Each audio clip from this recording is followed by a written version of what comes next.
Hello, everyone. Welcome once again to Cave of the Cross Apologetics. I am Patrick. And I'm Tony.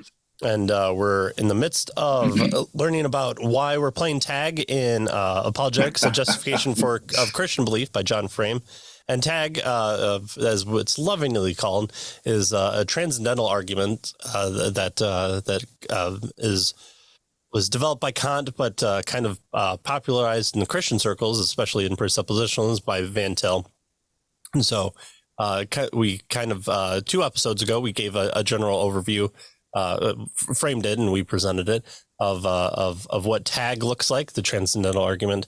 And pretty much it says if you're arguing for something, you need a basis for how you can argue for those things. And so we look at the basics of science, of logic, and ethics, and we say that to argue anything other than theism is to deny it, and therefore you have no standing. And then even arguing against it, you presuppose God. And so we kind of developed in a nutshell version of that, and you can find those short clips as well if you're wanting to hone in on specific examples of what tag is.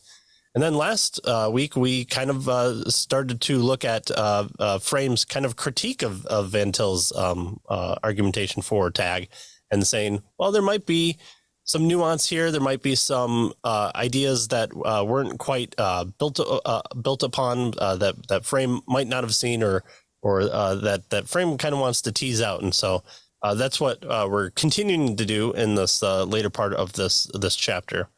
And so we'll continue on from tag and the Trinity. And so what Frame talks about here is that some have claimed that presuppositional approach is merely theistic, as in kind of a general theism, as opposed to distinctly Christian. And so this is probably more of a critique to what some people view classical argumentation is you develop a theistic general God point of view. You argue with the Kalam, talk about the personality. You try and build in qualities of the Christian God into it, because that's what you're kind of going to slyly argue for.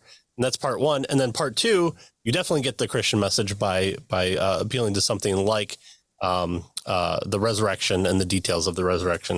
And then evidentialism tends to focus on that part. Yeah, so it's kind of like, God is the first cause. Okay, and now we got God. Now we move into the Christian message, or we try to, narrow down more on how God is a personal God, something like that. But yeah, the classical method starts with proving the existence of God first as a first cause, or intelligent designer, or something like that, the greatest possible being. And then it moves to the Christian message and saying that Christianity then is the kind of best approach to view that God. So theism in general is just as there's a God that exists, right?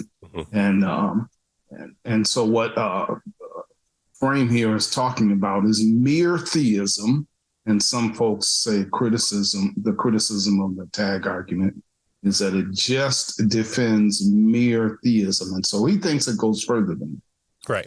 Right. And so the critique is, well, just the Muslim can do it. The Hindu can do it, and just says, well, I'm just going to assume the truth of my presuppositions and just argue in the same manner as Christians do. And so that's kind of the critique here that he's responding to. But he says, but there is an argument that we laid out in chapter 2 that God must be one in many if he is to account for the one in the many nature of the world. And there's a short clip that I can put in here talking about the issue of the one in the many. And so he says that while he might not be able to argue for kind of the reason for precisely why God has to be a Trinity, that his argument shows that God has to be multi-personal. But I will say that there's a really good book by Brant and Bosserman, and here's a mouthful for a title because you need all the subscripts, is The Trinity and the Vindication of Christian Paradox, an Interpretation and Refinement of the Theological Approach of Cornelius VanTil. And so that's the name of the book. And in here, Bosserman actually argues why God has to be three. So Frame's book came out way before Bosserman's does, but Bosserman does take on that claim and talks about it in there. So I wanted to throw out another book in case you wanted to do some book collecting of why this must be the case. So Frame is saying, no, actually, the Christian version of tag must work in a Trinitarian point of view, because it does get over that hump of the issue of the one and the many nature of the world, and the personality of God being one and three, kind of shows that multi-personal nature of him, and then explains the makeup of the universe in similar fashion.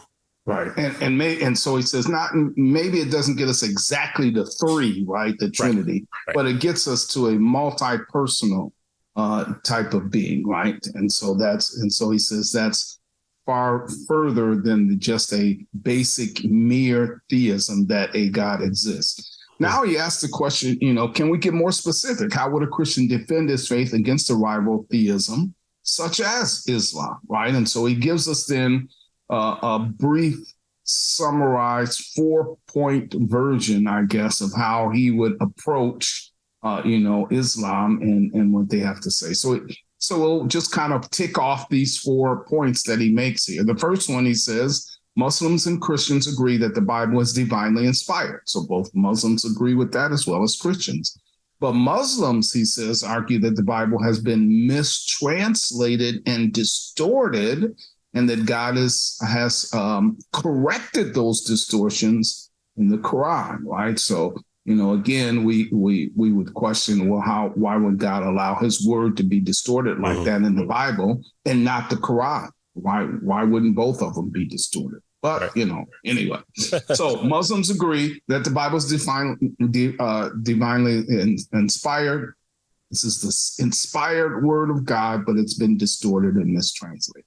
So that's number one. Number two, he says, but there is no historical basis for this claim that the Bible has been distorted in this way, right? So the first issue here with regard to their distortion claim is, well, why one, the Bible, and not the other, the Quran, right? And number two, there really isn't any historical basis, he says, for the claim that the Bible has been distorted in this way. All of our evidence seems to show that pretty much what they wrote is what we have. And as far as we can go back, it seems to verify that what we have is what there is, right? Mm-hmm. So that's number two. I would say something that we can point to is our book that we covered, Truth and the Culture of Doubt, as a good basis for kind of honing in on that point. Good, yeah. Number three, then, therefore, right? So therefore, the difference then between the Bible and the Quran must be resolved in favor of the Bible. It was the earlier one. It was the first one. There's no evidence that it's been distorted. Then clearly the Quran came along later, and we would suggest change things, right? And then number four, insofar as Islam compromises the biblical doctrine of God, it loses the only possible transcendental ground of science, logic, ethics, and the triumvirate of the three issues that we deal with regard to tag the transcendental argument. And so he concludes here, as a side note here, tag does not appeal to bare theism. And that's the point he's trying to make here. It presupposes the distinctives of the Christian doctrine of God. So he suggests that's how he would, approach Islam. Right. So the Trinity aspect of who God is really hones the point well for the Christian version that we want to aspire to, because of all the issues that would come about if we just had a general deistic version or an issue with something like Allah. All right. Okay. So next is talking about negative and positive arguments. And so here he's going to kind of critique VanTil's position just a little bit more. And he says that VanTil does not just stress the use of transcendental or presuppositional arguments. He also insists that if arguments are to be authentically presuppositional, they must be negative rather than positive. And he defines this negative version as an indirect argument, is sometimes called reductio ad absurdum. You take the person's position as a point of okay, let's assume you're right. All things entailed, everything that you said, let's bring it in. Now let's look at the repercussions or the outcomes or the what must follow from that idea, belief, or answer that you're giving for the position. And he says we do this all the time. We do this. We do indirect proofs or reductios in math as a proof, and it assumes the presupposition. We say okay, for the sake of argument, what must be the case, and then we do that as a position to try and refute that particular claim. He says one tentatively adopts, say, a proposition A, and then deduces from its logical contradictions or some propositions that it is obviously false. You say you want this. Here's what it turns out. Do you really want that? Well, no, because that denies, human freedom or the ability to know things, or it would let ethically anything in. And so that way it shows that whatever position A is false by taking it to the logical conclusion, holding to the fact that here are your presuppositions that you want to hold to, and then this follows. So right. So the basic idea of a reducto is that you assume the thing that you want to show is false, right? So let's assume that A is the case, right? So we assume that A is the case. And then we, based on A, it leads us to usually a contradiction. And so that's the ad absurdum part of the reducto. It's reduced to absurdity, right? So we assume that A is the case. Based on that assumption, when our argument, it leads us to a contradiction. So if our assumption leads us to a contradiction, right, like we assume A, and then it leads us to, well, B and not B, that's the contradiction, that's the absurdum part. Then we know that our assumption A is not true, it's false. And so that's the basic structure of a reductio ad absurdum argument, right? Mm-hmm. So that's what he's suggesting here, that the tag argument kind of works off of. So he says in theistic arguments, the indirect argument would run like this: God doesn't exist, right? So that's the assumption, right? And therefore, causality or whatever, science or logic or ethics or whatever, is meaningless, right? So we assume A, right? God doesn't exist. It gets us to a contradiction that, for instance, we can't do logic, or there's no basis for logic. So now we're making a logical argument that there is no logical argument. That's our contradiction, right? Mm-hmm. Logic doesn't exist, and therefore it's meaningless, and therefore we know that our assumption that God doesn't exist, is false. Right? And he says, since we're unwilling to accept the conclusion of this type of argument, then we must negate the premise and say that God, in fact, does exist. Right. Now, he says, certainly arguments of this form are often useful, but, and remember what he's suggesting here is that VanTil is saying you only should use negative arguments, mm-hmm. right? That's what he's going after here, because he's not buying that particular claim. He says, he has a question about these various negative arguments. Are indirect, or these kind of arguments, really distinct from direct arguments? So that's his question, all right? Right. He Columbos us. He's like, oh, this is a long time. Well, hold on. I just have one question. Right. So instead of always taking this negative approach, doesn't it seem like you could just as easily flip and make it into a positive type of argument? And is there that big a gap between the two that what VanTil is saying is you must, or you should always, or pick your flavoring of verbiage there, take a negative reductio approach to other ones.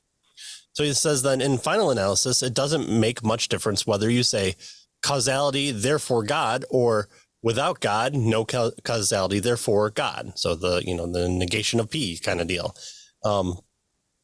Any indirect argument of this sort can be turned into a direct argument by some creative rephrasing, and that doesn't seem to be that big of a distinction if you just say, this, therefore B, or without this, then